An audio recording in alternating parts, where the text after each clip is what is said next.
Hi, my name is Shauna Lampi-Legaree and I'm happy you're here. Today, this tips and tricks video, I'm using my friend Astrid Cruz's little birds that she has made. If you figure out what I'm going to paint next, put it in the comments below. Stay to the end of the video because I share some of the images that I took of white birds on white snow. Let's grab our camera and let's get going. Now we're going to explore how to take photographs of white birds on a white background. Unfortunately, ptarmigan are not known for being where you want them to be when you want to film, and plus it's really cold outside, so I used my friend Astrid Cruz's ptarmigans for this exercise. If you want to see more of Astrid's work, I've put the link in the description below. It is so worth checking out. So you'll notice the shutter speed says it's 2500. That is not going to change at all. What's going to change, because I'm doing bird photography, is the ISO. I wanted to get the reading right in the middle at that 0 for the exposure value. And to get that with my shutter speed being at 2500, because birds move fast and you want them to stay crisp and clear, I ended up at the ISO that you're seeing. This is what I see in the back of my camera when I look through my little viewfinder. There's shutter speed, there's an f-stop, and then there's this exposure value scale and the ISO number. I generally, with my f-stop, like to be about 11, 12, 13, and we're going to be working on the overexposure range. We're just stepped it up one to an ISO 250.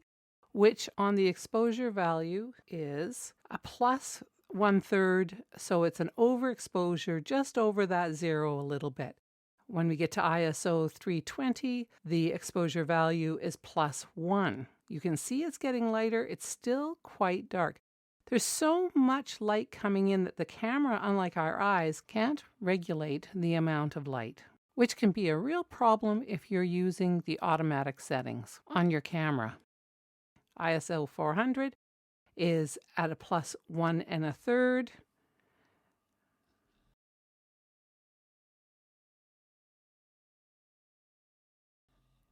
Now we've hopped up one more to an ISO 500 with the exposure value of 1.5 over top of that 0.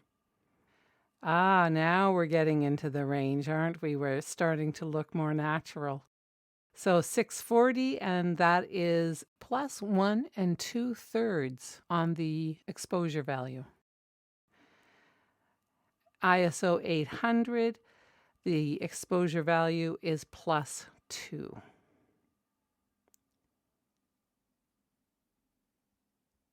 The other thing that cameras struggle with is the cast shadow. The cast shadows are often darker than what our eyes actually see. We're almost to where the cast shadow looks natural, like what my eyes were seeing. At ISO 1250, we are now at an exposure value of plus 3. That is where the cast shadow looks the most natural, but the birds are completely overexposed. You can see this on my blog if you want to see it closer. So you can see that the camera read it at 0 and how much longer it took to get to where it actually is what our eyes are seeing. Cameras really struggle with a lot of light. It's really important to understand that.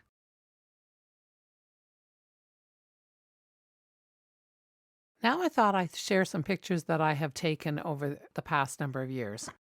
Here we have some ptarmigan in the trees, and I've stepped it down one step, and you can see that it looks more natural. There's more roundness to the ptarmigan. I brought it down one more value step by lowering the ISO, and again, there's much more dimension on it. Never photograph ptarmigan on a cloudy day because the light is flat, which makes the ptarmigan look flat. The light is bouncing around so much that it just flattens everything out.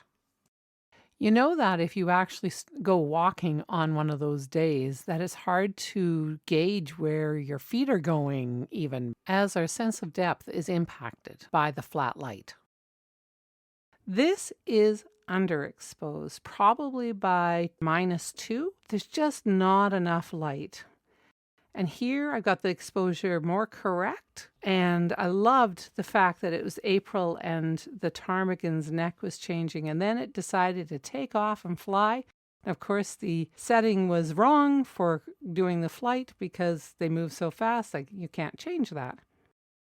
And this photograph is right at the end of the day. The sun has gone down and it's just before all the light has disappeared and the bird is as blue as the background.